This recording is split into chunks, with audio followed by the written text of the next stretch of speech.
Pernah nggak sih kamu ngerasa kita kerja keras, bayar pajak, bangun usaha, tapi saat Amerika bikin kebijakan, ekonomi kita langsung goyah.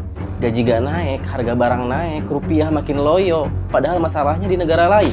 Di video kali ini kita akan bahas kenapa Indonesia begitu rapuh secara ekonomi, dan apakah kita bisa benar-benar mandiri. Baru-baru ini, Amerika Serikat menaikkan tarif impor untuk berbagai komoditas dari negara-negara berkembang, termasuk Indonesia. Langkah ini berdampak langsung terhadap ekspor kita. Menurut data Kemendag, misalnya, Amerika adalah pasar ekspor kedua terbesar bagi Indonesia setelah Tiongkok. Artinya, ketika Amerika batuk, kita bisa demam. Dampaknya, ekspor turun, rupiah melemah, harga barang kebutuhan pokok makin tinggi. Industri kecil terpukul karena biaya bahan baku jadi naik. Pertanyaannya, kenapa kita selalu rentan?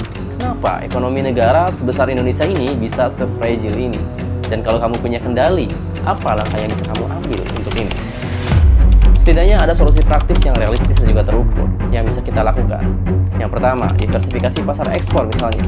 Jangan kita bergantung pada Amerika Serikat. Cari pasar alternatif lain seperti di Timur Tengah ataupun Asia Selatan. Perkuat industri dalam negeri, fokus kepada sektor strategis, bukan hanya sektor berbasis ekspor. Perlindungan terhadap UMKM secara insentif, subsidi, baku lokal, dan pemangkasan birokrasi. Tapi, apakah semua itu cukup? Kalau sistem ekonominya tetap kapitalistik dan berpihak pada korporasi besar, rakyat akan tetap jadi korban. Makanya, kita perlu solusi yang bukan hanya tambal sulam, tapi yang menurut. Dalam Islam, negara wajib mengelola kekayaan alam untuk kesejahteraan rakyat, bukan dilepas ke swasta atau asing. Pajak bukan sumber utama, melainkan ada zakat, kharaj, jizyah, dan juga hasil pengelolaan dari sumber daya alam. Perdagangan internasional bukan tulang punggung ekonomi, tapi pelengkap dari kekuatan produksi domestik. Kebutuhan pokok rakyat harus dijamin langsung oleh negara, seperti pendidikan, kesehatan, pangan, dan lain-lain.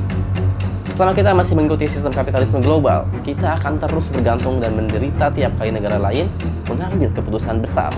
Sudah saatnya kita nggak cukup berpikir solusi jangka pendek, tapi mulai dari sistem yang benar-benar berpihak pada manusia. Islam itu nggak cuma agama, tapi Islam juga sebagai sistem kehidupan yang bisa merespons segala macam problematika.